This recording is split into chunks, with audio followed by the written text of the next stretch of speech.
Hello everybody and welcome to the Whiskey Dictionary, where I do the research to try to teach you a little something about what you're drinking. So I know that several of you are probably from the Whiskey Vault audience, and maybe you found your way over to this channel because Danielle and Rex have mentioned it a couple times recently, or possibly we even met at the festivities in Austin this past weekend. But either way, I wanted to welcome you to the channel. And because of that, I decided to go through my bar and find something a little special. So this is the 1983 vintage Old Pulteney single malt Scotch. And this is not only special to me, but I will tell you it's pretty special in taste too. So this is also the first time I'm covering Old Pulteney on my channel, which is awesome because I can't wait to cover more of them. But when I go over the distillery for the first time, I almost always give an overview of the distillery. So Old Pulteney was founded by a guy named James Henderson in 1826. And it was founded in a small little town called Wick in northern Scotland. And this town was basically a sailor's town. You know, they went out, they caught herring, they put them in their barrels, they even referred to them as silver darlings. So James Henderson was a smart guy. Starting a whiskey distillery in a town full of sailors, you know, back in the 1800s, that's a pretty safe bet. So luckily he made a good product and they really fell in love with it, and they, you know, all kind of had it a lot. They would ship it all over the place. They would even put it in barrels on their own ships and call them casks of gold, which I found kind of interesting, that the item that basically grew their town, the silver darlings, basically is, you know, silver compared to gold. So it kind of says what they thought of the whiskey. Now, Old Pulteney has several mainline expressions, everything from 12-year all the way up to 25-year. And they also have a few limited bottlings. Now, this one in particular was put on the market because the 35 and the 25-year-old basically replaced the 17 and the 21-year-old because they said that they ran out of stock. So that's how this guy came to be. It was released in late 2017. Now, it does say 1983, and at the time of filming this, that's about 35 years ago. And that's actually why I got this. This bottle and I share a birthday. So I was born in 1983. Now, this bottle spends 33 years, roughly, in ex-bourbon barrels. And then it spends a little bit of time in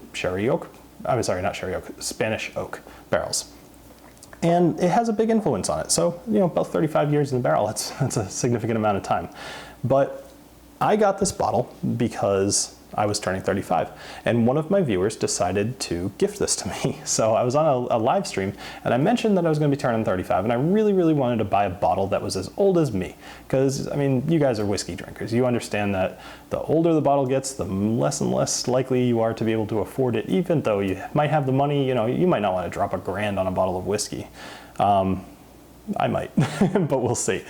Anyway, so I was looking around at different 35-year-old whiskeys, and basically the only affordable one I found was about $200. So I mentioned it on the live stream, and I said, I think I'm going to buy this bottle. I think I wrote it down here. It was Glen Keith, 1983.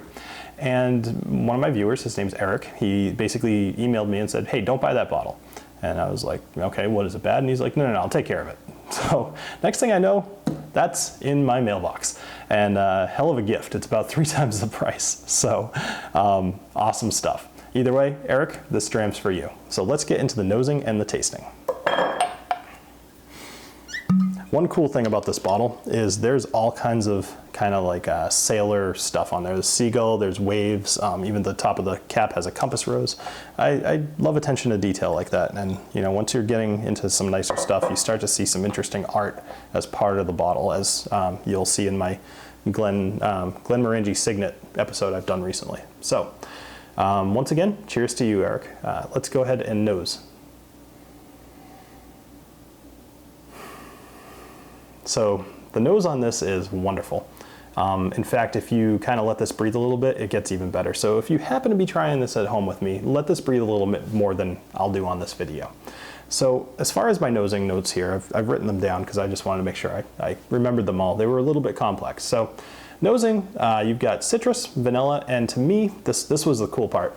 It smells almost like a chocolate bar with dried cranberries in it. And I don't know if you've ever had one of those, but if you ever see one, you should buy them. They're actually pretty good. But you've got that kind of dried fruit going on with the chocolate. So the citrus is definitely at the forefront though. All right, let's go ahead and give this a taste. Cheers. You know, every time that I have this, I almost forget just how good it is.